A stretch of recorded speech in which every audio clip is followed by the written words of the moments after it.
I found myself in an interesting conversation with someone recently wherein the topic of Donald Trump came into it, as well as the 2020 election.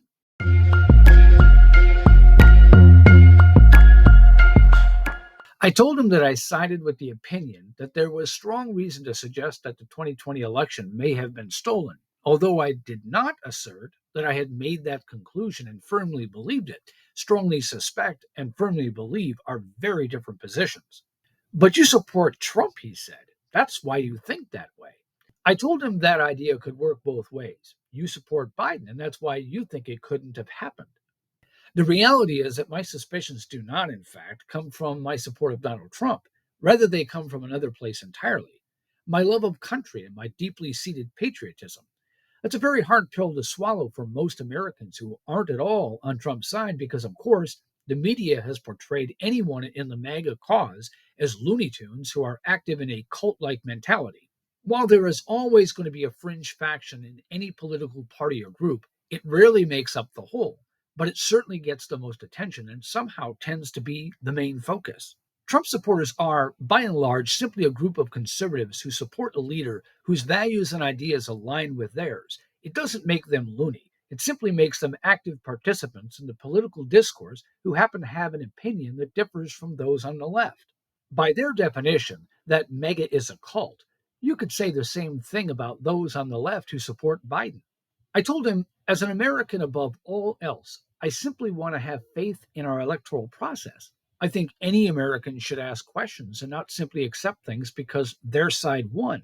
Not only is the thought that because I support Trump that I deny the 2020 result, it's because I'm supposed to be bitter that my guy lost. Except I have never been bitter before. And usually I can find a good reason to at least understand why my guy lost, and I've talked about it ad infinitum. John McCain and Mitt Romney, for example, were terrible candidates who ran horrible campaigns. That's why they lost to Obama. Whether or not I agree that the American people made the right decision, I had no reason to question that the voice of the American people was nonetheless heard. That, above all else, should have a very big bearing on why I feel the way I do now. In other words, becoming a Trump supporter in no way made me suddenly change my overall viewpoints or how I feel about America. I have no interest in seeing America compromised just to see a guy in office who happens to be the guy I support. We have a process. The candidates campaign and the voters decide. It's that simple. And most of the time, it generally works out. Obama, for example, took us down a wrong path. But was he the worst thing to ever happen to America? I'll leave that open for debate, but I think we can mostly agree that the system, at least, seemed to be working, and when it came down to Hillary Clinton versus Donald Trump, the right choice was made. The American people did not want to continue down Obama's path, with Hillary Clinton carrying on with his vision for America by proxy, despite all the accusations to suggest otherwise, all of which were proved to be false. Donald Trump was duly elected and won the election fair and square.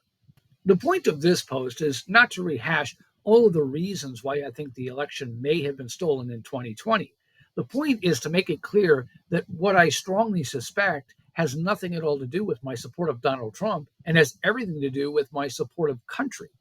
I simply want to know the truth because there are enough valid questions, in my view, that we need to at least be interested in seeking out the answers for.